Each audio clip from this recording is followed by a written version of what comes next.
आज की वीडियो में हम बात करेंगे मनु की दंड संबंधी अवधारणा, मतलब मनु के दंड संबंधी विचार। इसके ऊपर भी net, JRF, school college lecturer के अंतर्गत किसी न किसी रूप में अवश्य ही प्रश्न पूछा जाता है। तो ध्यान से समझें इसे। क्या मनु के दंड संबंधी विचार। मनु की पुस्तक का क्या नाम है? ये मैंने पिछली वीडियो बताया था, मनुस्मृति। मनुस्मृति में कितने अध्याय है? 12 अध्याय है। राजनीति विज्ञान की दृष्टि से कौन सा अध्याय महत्वपूर्ण है? 7वां। 7वें में किसका उल्लेख किया गया है? राजधर्म से संबंधित बातों का, मतलब राज व्यवस्था से संबंधित बातों का उल्लेख मनुस्मृति के 7वें अध्याय के अंतर्गत किया गया है। अब हम यहाँ आज बात करेंगे दंड के बारे में। मनु के क्या विचार थे? यहाँ विशेषकर विद्यार्थियों के द्वारा गलती की जाती है। कैसी गलती की जाती है? ध्यान दें, मैं आपको सबसे पहले यहाँ बता रहा हूँ कि वास्तविक रूप में मनु दंड की जो उत्पत्ति है वह स्वयं ईश्वर से स्वीकार करते, अर्थात दंड की उत्पत्ति भी किससे मानते हैं? ये ईश्वर के द्वारा ही मानते। वास्तविक रूप में देखा जाए यहाँ पर तो मनु महोदय समाज व्यवस्था और राज्य व्यवस्था, मतलब राजा और राज्य की उत्पत्ति भी किससे मान रहे हैं? ईश्वर से ही मान रहे हैं। इसी संदर्भ में इनका कहना है कि दंड की उत्पत्ति भी किससे बतलाई? इन्होंने ईश्वर से ही बतलाई है। दूसरी जो बात बतलाते क्या करें कि संपूर्ण सृष्टि एवं जीवधारियों का रक्षक कौन है? दंड ही है। कौन है? दंड ही है। इसलिए मनु ने इसको दंडधर कहा है, क्योंकि ये दंड को धारण करता है। तो मूल बात यह है कि वास्तविक रूप में दंड ही यहाँ मुख्य ध्यान देने की बात है। मनु ने दंड के बारे में कहा है कि संपूर्ण सृष्टि एवं जीवधारियों का ये रक्षक है। कौन? दंड। अब इस दंड शब्द का प्रयोग इन्होंने कैसे किया है, यह है मूल बात समझने की। क्या कि मनु ने दंड शब्द का प्रयोग 3 विशेष अर्थों में किया है, जबकि हम देखते हैं कि सामान्य रूप से विद्यार्थी इसको एक ही रूप में लेते हैं। यह गलत है। मनु ने दंड का प्रयोग 3 विशेष अर्थों में किया है। ये आपको गलती नहीं करनी है, इसको समझना है। पहला जो अर्थ ये किस रूप में ले रहे हैं, ध्यान दे। प्रथम जो इसका प्रयोग किया गया दंड शब्द का, दंड अवधारणा का किस रूप में किया है? राज्य की सर्वोच्च शक्ति के रूप में इसका प्रयोग किया है। पहला दंड शब्द का जो प्रयोग किया है किस रूप में किया है? राज्य की सर्वोच्च शक्ति के रूप में किया गया है। कैसे? मनु ने कहा है कि ईश्वर द्वारा राजा को यह शक्ति सौंपी गई है। किसके द्वारा? ईश्वर के द्वारा राजा को दंड की शक्ति सौंपी गई है।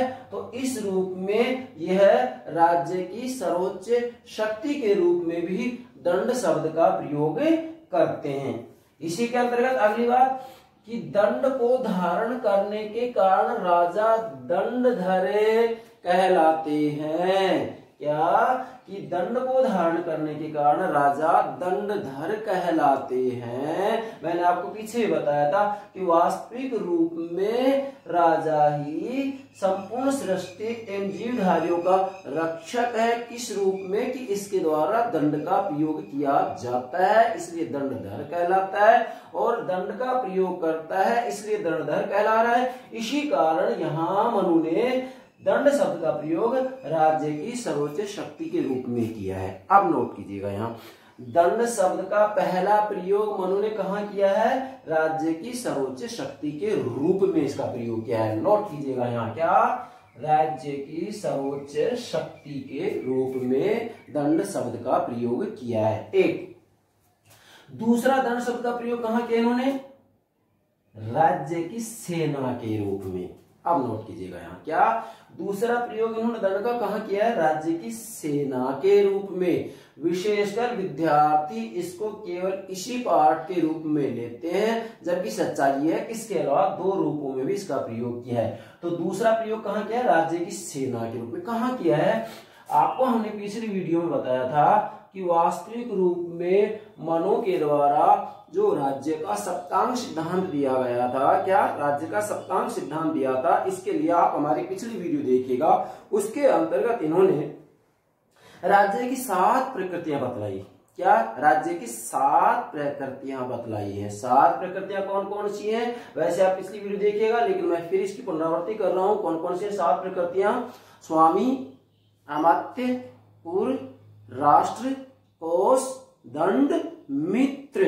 अब यहाँ जो छठा स्थान है उसके लिए किस शब्द का प्रयोग कर रहे हो?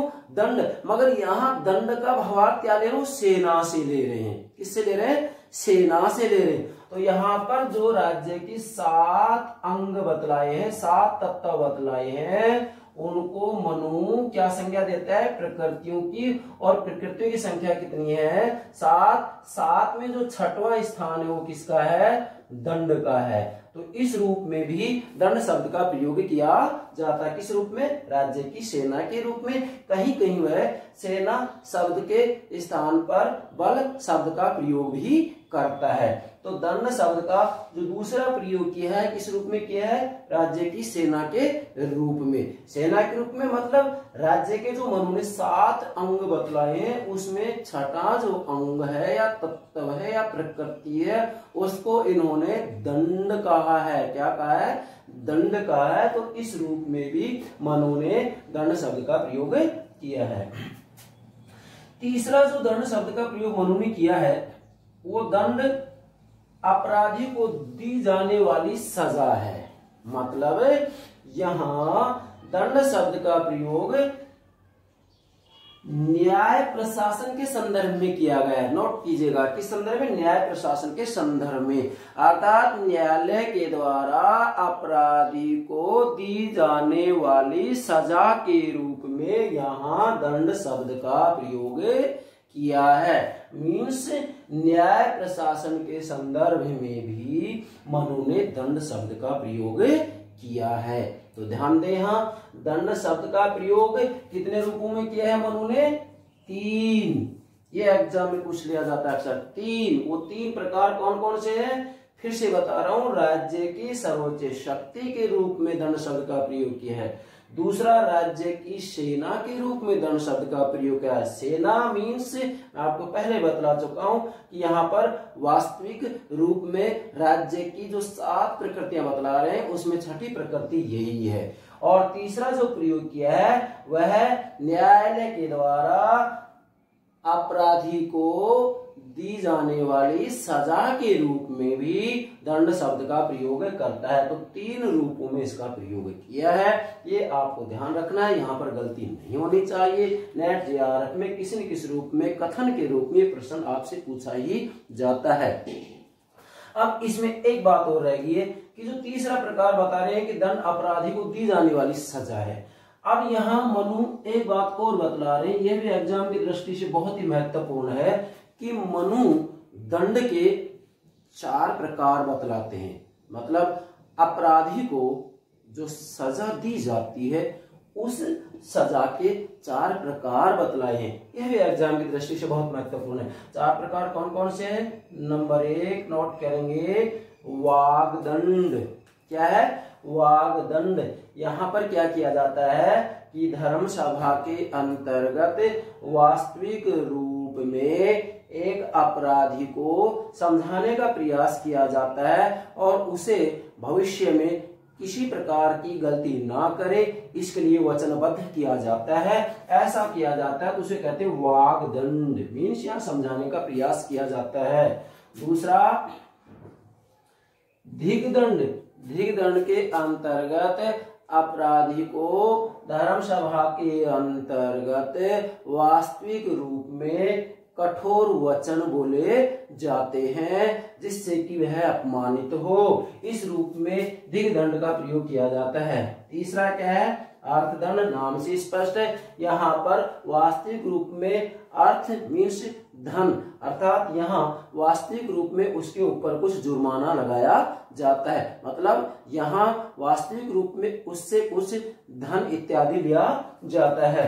और अंतिम जो चौथा प्रकार बतला है वो शरीर दंड बतला है। क्या बतला है? शरीर दंड। यहाँ पर व्यक्ति को शारीरिक रूप में कष्ट दिया जाता है। ठीक है, जैसे उसके बाल उखाड़ लिए जाएं, कान नोच लिए जाएं, किसी भी रूप में उसको शरीर से पीड़ित किया जाता है। मगर यहाँ एक बात और ध्यान रखने की है कि शरीर दंड के अंतर्गत भी मनु ने मृत्यु दंड के दो प्रकार बतलाए हैं। आप यहां भी नोट करेंगे, मनु ने मृत्यु दंड के कितने प्रकार बतलाए? दो। एक होता है सामान्य मृत्यु दंड, दूसरा होता है कष्टपूर्ण मृत्यु दंड। नोट करें, पहला प्रकार क्या है? सामान्य मृत्यु दंड। इसके अंतर्गत सामान्य रूप में अपराधी को मृत्यु दंड दिया जाता है, उसे तड़पाया नहीं जाता है। जबकि दूसरा प्रकार है कष्टपूर्ण मृत्यु दंड। इसके अंतर्गत अपराधी को तड़फा तड़फा करके मृत्यु दंड दिया जाता है। तो यह इसके दो प्रकार हो गए, सामान्य मृत्यु दंड, कष्टपूर्ण मृत्यु दंड। तो एक बार पुनरावृत्ति करें, दंड के कितने प्रकार बतलाए हैं मनु ने? 4। यह भी एग्जाम की दृष्टि से महत्वपूर्ण, इसका क्रम भी ध्यान होना चाहिए। पहला वाग दंड, दूसरा धिग दंड, तीसरा अर्थ दंड, चौथा शरीर दंड। तो ये हो गया मनु के दंड के संदर्भ में विचार। अब अंत में एक बात और कि वास्तविक रूप में जो राजा होता है वह राजा सामाजिक राजनीतिक व्यवस्था में नैतिक मूल्यों मीन स्वधर्म नैतिक मूल्यों की रक्षा के लिए दंड का प्रयोग करे। जी चाहे मनमानी इसमें ना हो, बल्कि केवल नैतिक मूल्यों स्वधर्म की रक्षा के लिए ही दंड का प्रयोग करे। स्वधर्म मीन्स यदि समाज व्यवस्था के अंतर्गत वर्णाश्रम व्यवस्था का ठीक से प्रयोग नहीं किया जा रहा हो तो वहां पर राजा दंड का प्रयोग करे। वर्णाश्रम व्यवस्था, वर्ण 4 होते हैं, आश्रम भी 4 ही होते हैं। यहाँ पर वर्ण की बात आए तो 4 वर्ण कौन कौन से हो गए? ब्राह्मण, क्षत्रिय, वैश्य, शूद्र। और आश्रम कितने हो गए? 4 ही हो गए, ब्रह्मचर्य, दूसरा क्या है गृहस्थाश्रम, तीसरा वानप्रस्थ आश्रम, चौथा संन्यास आश्रम। तो ये इस व्यवस्था को बनाए रखने के लिए दंड का प्रयोग कर सकता है। एक बात और कि यहाँ मनु का कहना है कि राजा प्रजा कल्याण की वृद्धि के लिए भी दंड का प्रयोग करे। मूल बात यह है कि सामाजिक व्यवस्था, राजनीतिक व्यवस्था को बनाए रखने के लिए व्यक्ति स्वधर्म का ठीक से पालन करे, इसके लिए राजा दंड का प्रयोग करे। यह हो गया मनु के दंड संबंधी विचार। इसके अंतर्गत मनु के दंड के संदर्भ में जो भी प्रश्न बनता है, हम कह रहे हैं कि इससे बाहर कोई प्रश्न नहीं बनेगा, आपको इसे ठीक से समझना है। यदि ये वीडियो आपको पसंद आई हो तो प्लीज इसे सब्सक्राइब कीजिएगा, लाइक कीजिएगा, कमेंट कीजिएगा। धन्यवाद।